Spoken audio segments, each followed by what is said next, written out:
కార్యక్రమాలకై function hall దాతల సాయంతో ఈ కృషి తపనై సేవ మళ్ళీ మీ ముందుకు మళ్ళీ గెలిచి తీరాలి నాగులపేట గిలుతూ.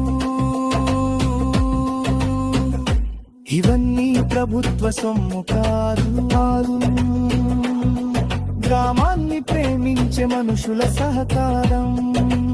అవును, అభివృద్ధికి అడ్డేయుద్దు దయచేసి. మన ఊరు ఇంకా ఎదగాలి, పయనమాగకూడదు. ఇది నా విజయం కాదు, నాగులపేట విజయం.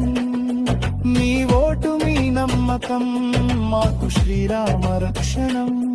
జై నా